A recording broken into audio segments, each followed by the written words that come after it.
The horse trough and bags? Uh, for anybody watching this, I told Mike that I would wait to tell him what the title of this one was until we got started. So it's not bags, actually. It's BHAG.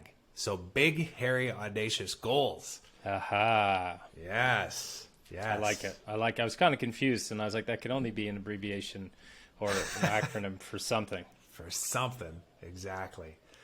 All right, man. I'm going to trust that it's on Facebook because it's showing on my end as not being on, but whatever. It doesn't even matter. We're recording all of this and It's there. Yeah, exactly. And if anybody is joining us for the first time, we're recording these things on a platform called Riverside, and then we're streaming them on Facebook and LinkedIn, and then we're actually putting them on our YouTube channel afterwards. If you want to go catch up, feel free. We're discussing the journey of the extremely conscious man, which started off as two guys who kind of wanted to change their lives. Let's be honest. Yep. Weren't that committed. No, we really weren't. We liked the idea of it all, but did we know what it entailed? Did we know the work that was behind it? Absolutely not. We thought we had a handle on it, but that's what this journey and these episodes are about, is the truth of what it all has been like, the ebbs and flows, the ups and downs, the all arounds. Yeah, and I'll say too, though, that I think it was partly that we did know the journey that it was going to be, that it was going to entail, what it was going to require us to become. At least I know from my perspective, that was part of my hesitation initially when we were discussing on the last episode here of why you and I didn't end up connecting for a good 5-6 months, like not in the same way that we did before, because we were kind of avoiding that inevitable of okay, I said I was going to do it. My integrity's on the line now. There's no faking it anymore. So, but that actually brings us to the point, the first part of this, which is the horse trough, man. So I think when I remember back, because it feels like forever ago, but it was only December of 2021. But I remember having a conversation with you when we reconnected sometime in the fall, and you were telling me about this horse trough that you had in your backyard. And I thought, I got to go see this thing. He was jumping in this thing in the middle of winter with water in it and naturally a little bit of ice too. And I thought, this is insane. I got to come look at it. Yes. And we did it, right? I was looking at the timelines. It was December 1st was when I came over to your place. Yep. And then December 5th, I bought one. And December 7th, I was in that thing on my own deck. But yes. And I love this part of our story because I truly do. Because for me, it was new. I had played with cold dipping before, but I had read the book, What Doesn't Kill You, about, putting our body through extreme circumstances and it becoming stronger and more resilient. Same with our mind if we do it intentionally. And obviously there's the big piece on whim. And what stands out for me at this time is that, I started putting out some stories on getting in this tank and doing all sorts of stuff. And I don't know how many people reach out over the time, inquiring about it, asking even what I was in and all that stuff. But nobody had taken action following that. And I remember you wanted to come over and check it out. And in the first place, I was like, okay, it's just a horse trough. There's nothing to it. That I cut a piece of plywood and I put over so nothing falls in it, right? But yeah, the timeline that you say, I remember you buying it right afterwards. Yeah, the next day. Yeah, literally. And so I remember that being a huge step for me, being like, shit, this guy's okay. He means business. It was really impressive. And then, of course, you started your video series and you started playing with proving you were showing up and creating an accountability for yourself each day. Yeah, and I was looking back at that too. So it was December 7th when I did my first one on the deck, and I should actually maybe try and splice that video into this one afterwards when we put it up on YouTube, because it was a 90-second video, but I was only in the water for 30 seconds. And I remember that first plunge, man. I thought I was going to die. I was like, this is insanity, but I think it's good for me. So I'm just going to lean into it. And I know a guy who's doing it now. So it's not just this ethereal thing that I saw on the internet that a bunch of crazy people are doing. Okay. First cold plunge. No hesitating.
Okay, that's enough. Oh, that's off the wrong one. Holy shit. And yeah, it ended up turning into, I think I looked, it was what, 90 sometimes? Let me see. I got to get this exact number. Because I actually did a podcast episode on this. What I learned cold plunging 89 times in 160 days. So it was almost every second day. And I think my longest streak during that was like 20 days or something in January, when it was like minus 17, even colder on some of the days. And man, it just feels like a world away for me now, with me being in Costa Rica now, because it's tough to even get cold water out of the taps here, let alone find a place that can hold the ice long enough to actually make the water cold. But it was definitely a big shift for both of us, and I appreciated having you to be able to introduce me to it. Even if you weren't the inventor of it, I knew a guy. And that was huge. I knew a guy that was doing this, and that was what gave me the courage, I guess you would say, to just try it myself. And like, what was your experience, man, with the cold plunging during that time as well? Like, as we headed into the winter months even too, because like, it's damn cold outside, and it's even colder in that plunge. Yeah, it's really neat to look back on it, in fact, because when I think about it at that stage, when I first started doing it, there was no mental aspect attached to it. There really wasn't. It was more, I'm going to get back into working out. I've heard this is good for recovery. And then I read that book and learned a little bit more on Wim's stuff, but I still wasn't attaching a resilience, teaching myself that to it, or if it's the hardest piece in my day, and all the things we've attached since. And even, I was just learning the physiological benefits as well. And so then it was just exploring on my own. And after a big workout, I would jump in once in a while, right? And it kind of felt like a cool thing to do, to be honest, right? And so, but it has, if I think about the year and a bit that's evolved in doing it very consistently, how much it means now to me, and everything we've learned along the way, and the ripple effect of how that's spread if we think about the journey. But I think between you and I,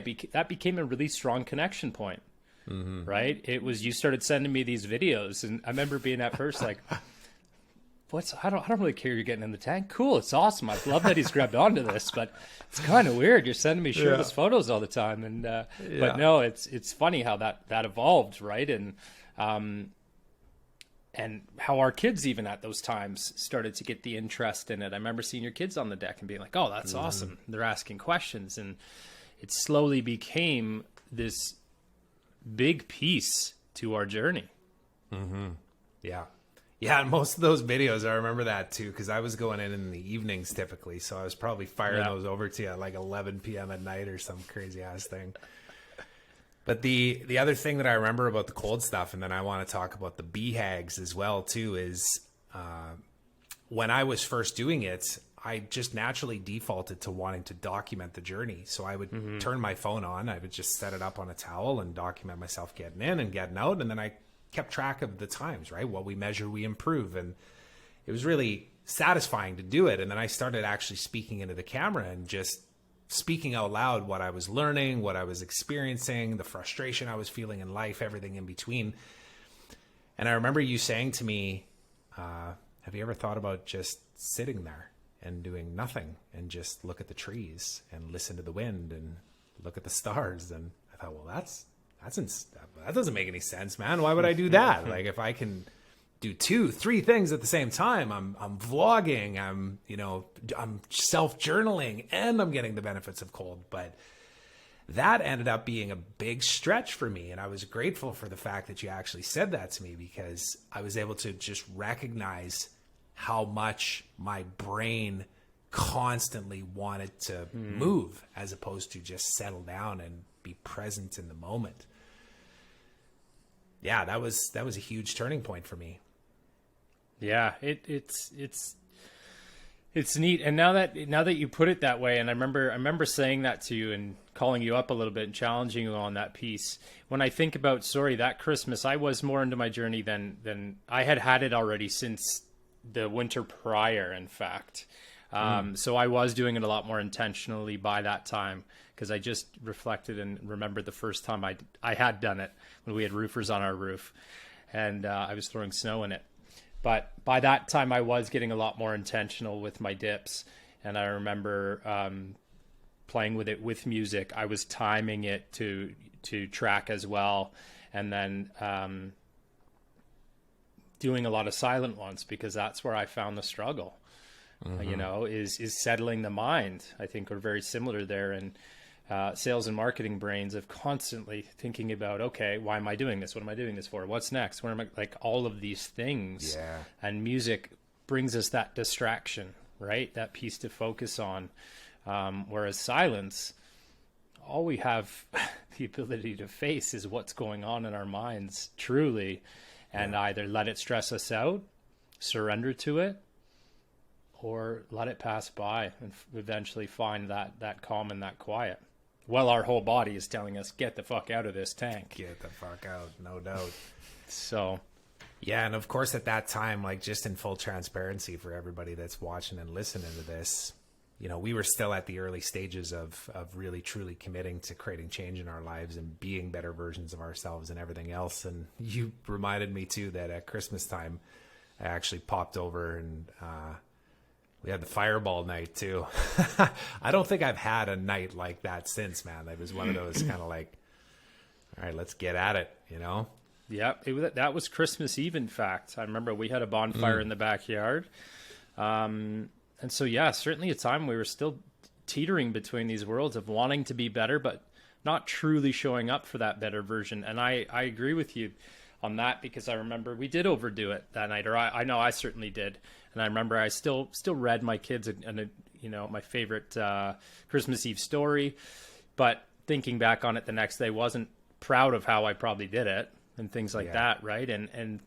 But we had the neighbors over, and that was what we did, right? And it was, I'll tell you though, in the change we've seen, it's amazing to reflect on that, because I purposely this Christmas was so much more intentional, and obviously we've changed a ton since then, but that was a time that we were still doing some actions towards who we wanted to be, and yet, you know, I can say we hadn't fully said goodbye to our previous selves, which held things like that pretty high. You know, it's a celebration. We should be drinking. We should be staying up late. Yeah. Right? Totally. If we kind of zap forward to today, present day, and what we're doing with the inner circle and with all the guys that are a part of this community that we built, now we're talking about, hey guys, it's Friday. Planning on taking the weekend off? Which is a trick question, because of course you shouldn't be. You know, this is not just a 5 days a week kind of thing and go escape the rest of your life. Like, we're here to live our best life right now. So how do we create these habits and ways of being that allow us to do that 365, right? Not just in between holidays and birthdays and whatever else, weekends, right?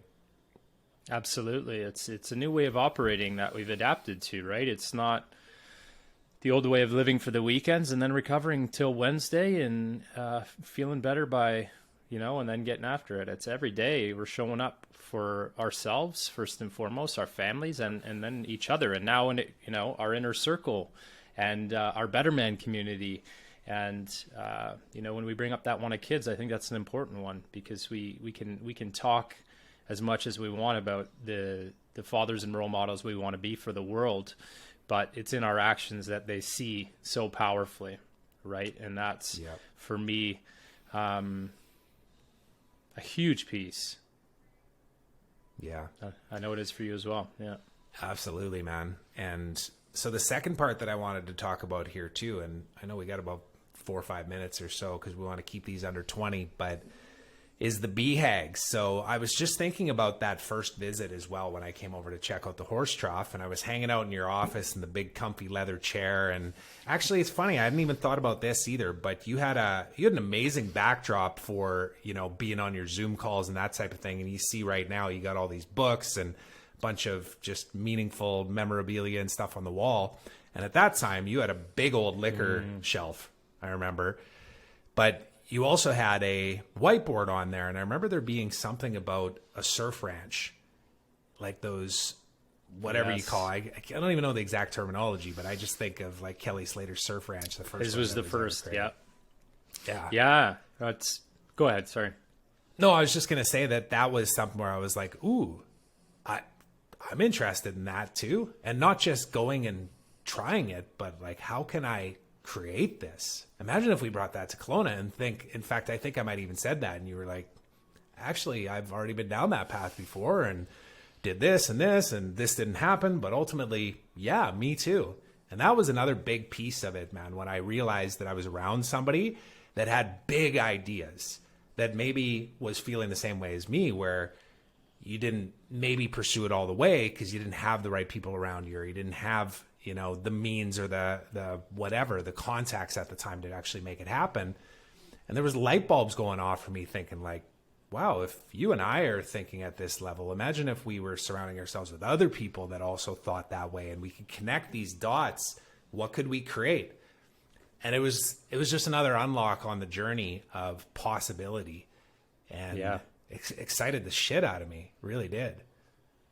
I love that. I love that you brought that up, because there's somebody else in the inner circle with us, Taylor, that the first time I had him over for a meeting when I got involved in the e-foil business, he saw that too. And it was another part that, you know, he was over for dinner last night. We've become really close, and that was a big element too. And it's just so important, right? And that's what we've grown in such a short period of time, is these people around us that share these big ideas.